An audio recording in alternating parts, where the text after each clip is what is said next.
China disebut-sebut sebagai negara pemberi utang terbesar di dunia. Gelar ini diperkuat oleh sebuah penelitian yang dilakukan Harvard University Business Review yang mengatakan bahwa ada lebih dari 40 negara berkembang dengan tingkat utang tinggi, sebanyak 15%-nya berutang langsung kepada China. Nggak heran jika kemudian negeri panda ini memegang peranan penting dalam membantu negara-negara terhutang ketika pandemi COVID-19 menyerang dunia 2 tahun lalu. Setiap tahunnya nilai pinjaman yang diberikan kepada debitur mengalami pertumbuhan.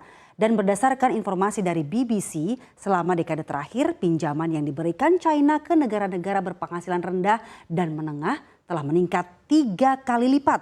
Total nilai pinjaman tahun 2020 mencapai 170 miliar dolar AS atau setara dengan 2.550 triliun rupiah.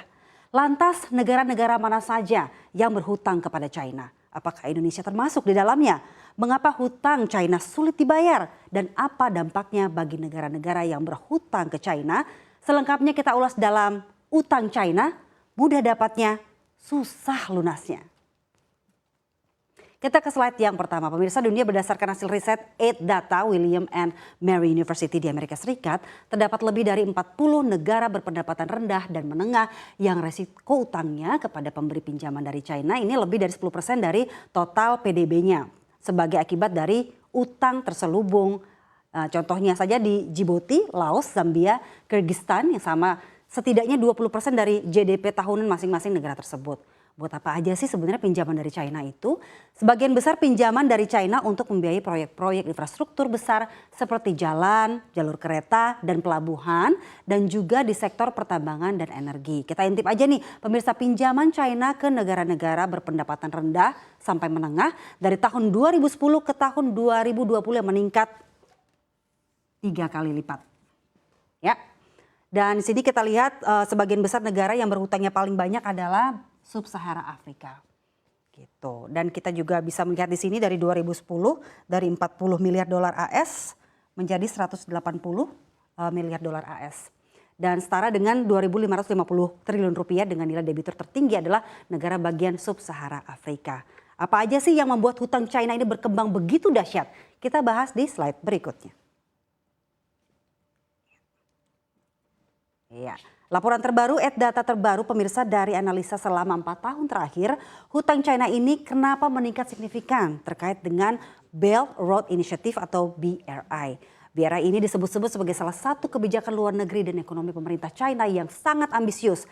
Jalur perdagangan dan ekonomi baru yang menghubungkan Asia hingga Eropa dan terdiri dari 60 negara melalui jalur sutra. Jalur sutra ini berbasis daratan dari Tiongkok, Asia Tengah, Asia Timur, Asia Selatan, Timur Tengah hingga Eropa.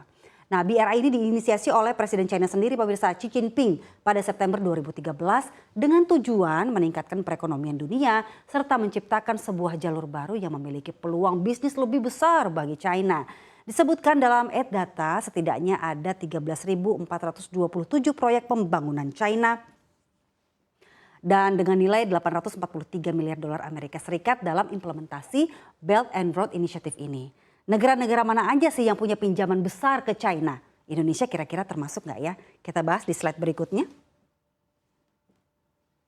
Ya, pinjaman terbesar ke China seperti yang saya bahas sebelumnya pemirsa di slide pertama. Sebagian besar negara yang punya hutang segunung ya ke China berasal dari kawasan Afrika. Meskipun ada juga nih kawasan Asia Tenggara, Asia Tengah dan juga Pasifik. Statista melaporkan China memberikan sebagai pemberi pinjaman, maksud saya negara berpenghasilan rendah menjadi pemegang 37% utang negara-negara tersebut. Hanya 24% dari utang bilateral dari negara kategori ini berasal dari negara selain China pada tahun 2022. Nah, ada sejumlah negara yang memegang utang besar di China di tahun 2020 antara lain Pakistan 77,3 miliar dolar AS, ada Angola juga 36,3 miliar dolar AS, Ethiopia 7,9 miliar dolar AS, Kenya 7,4 miliar dolar AS dan juga Sri Lanka 6,8 miliar dolar AS.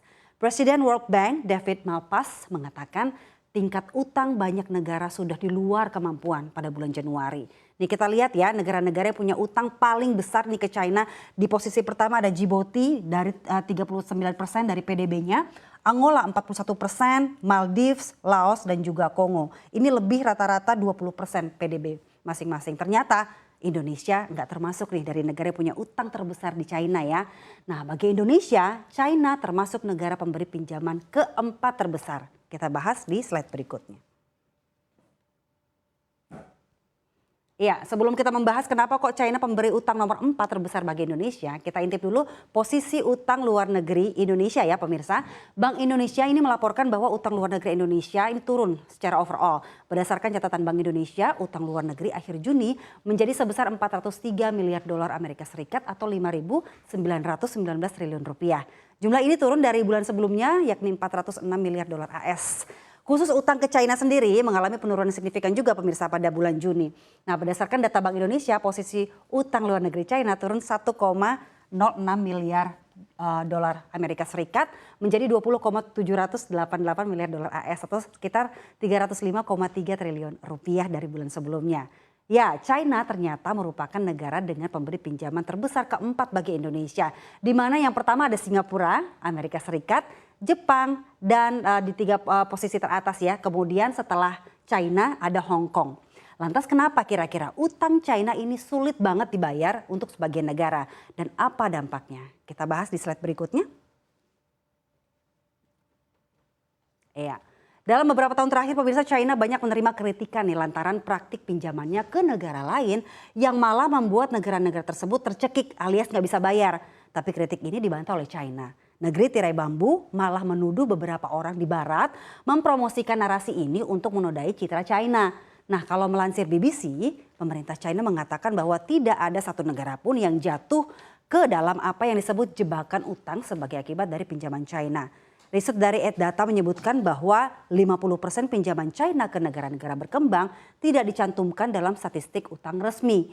Pinjaman seringkali tidak dimasukkan ke dalam neraca keuangan pemerintah, tapi diarahkan ke perusahaan dan bank milik negara, usaha patungan atau perusahaan swasta dan bukan sebagai hutang antar pemerintah. Nah sekarang ini ada lebih dari 40 negara berpenghasilan rendah dan menengah seperti saya sebutkan tadi yang exposure utangnya lebih dari 10% PDB mereka akibat utang tersembunyi ini. Dan gak sedikit negara yang sempat jatuh dalam jebakan utang China sampai kehilangan asetnya pemirsa. Nah contohnya aja kita tahu ya Sri Lanka yang sekarang udah bangkrut.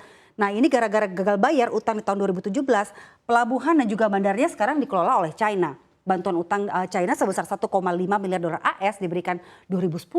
Nah karena gagal bayar utang tadi Sri Lanka harus merelakan asetnya. Sayang ya. Nah terus ada lagi Zimbabwe. Seperti kita ketahui sejak 1998 Zimbabwe ini mengirim pasukan dan membeli peralatan dari China untuk membantu Presiden Laurent Kabali melawan pemberontak Uganda dan Rwanda. Nah untuk membiayai aktivitas tersebut Zimbabwe utang ke China mencapai 4 juta dolar AS atau 54,8 miliar rupiah. Selain itu ada Nigeria juga nih pemirsa selain Zimbabwe dan juga Sri Lanka yang juga bangkrut ya. Modal pembiayaan melalui utang yang disertai perjanjian merugikan.